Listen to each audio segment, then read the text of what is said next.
Hello guys, welcome to Sumanth talks. అయితే war 2కి సంబంధించి ఒక మంచి అప్డేట్ అయితే మన బయటకు వచ్చిందనమాట. ఈ సినిమా ఇంట్రొడక్షన్ సీన్ కంటే తారక్ ఖాన్ ఎంట్రీ సీన్కి సంబంధించి ఒక మంచి అప్డేట్ అనమాట ఇది. సో మనందరికీ తెలిసిందే, ఈ సినిమా షూటింగ్ ఇప్పుడు 8 months నుంచి ఈ సినిమా షూటింగ్ అయితే అవుతుంది, ముంబైలో అవుతుంది. సో అంతకుముందు జర్మనీలో, రష్యాలో ఇలా కొన్ని బయట దేశాల్లో ప్యాచ్ వర్క్స్ కోసం షూట్ చేశారనమాట. ప్రజెంట్ ఎన్టీఆర్ అన్న అలాగే మన హృతిక్ రోషన్ ఇద్దరు కాంబినేషన్ సీన్స్ అయితే అవుతున్నాయి అనమాట. సో మీ అందరికీ తెలిసే ఉంటుంది, శ్రద్ధా కపూర్ కూడా ఇందులో ఒక మంచి సాంగ్ అయితే వీళ్ళతో చేస్తుంది అనమాట.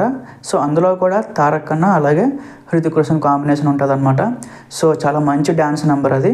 ఈ సినిమాలో ఇద్దరు ఉన్నారు కాబట్టి ఇద్దరికి వేరేగా ఇంట్రొడక్షన్ సీన్లు అయితే ప్లాన్ చేశారనమాట. So coming to that, NTR అన్న ఇంట్రొడక్షన్ సీన్ చూసుకుంటే ఆ ఒక్క సీన్ కోసమే అది ఆల్మోస్ట్ ఒక 10 to 15 minutes ఉంటుంది.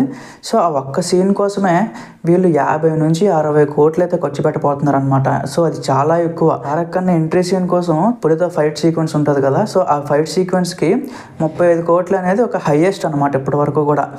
అది అయిపోయిన తర్వాత మళ్ళీ అంత పెద్ద బడ్జెట్తో కూడుకున్న ఎంట్రీ సీన్ ఏదైతే ఉందో అది మళ్ళీ వార్ 2లోనే వస్తుందన్నమాట. వార్ 2లో పెట్టే బడ్జెట్ మాత్రం ఇప్పటి వరకు ఏ హీరోకి పెట్టలేదు. అంటే జస్ట్ ఒక ఇంట్రొడక్షన్ సీన్కి 50 నుంచి 60 కోట్లు అంటే చాలా ఎక్కువ గైస్. ఎందుకంటే సపరేట్ మూవీ తీసేవచ్చు దాంతో. మరి వాళ్ళు ఏం ప్లాన్ చేశారో ఏంటో అనేది మనకు తెలియదు ప్రాపర్గా.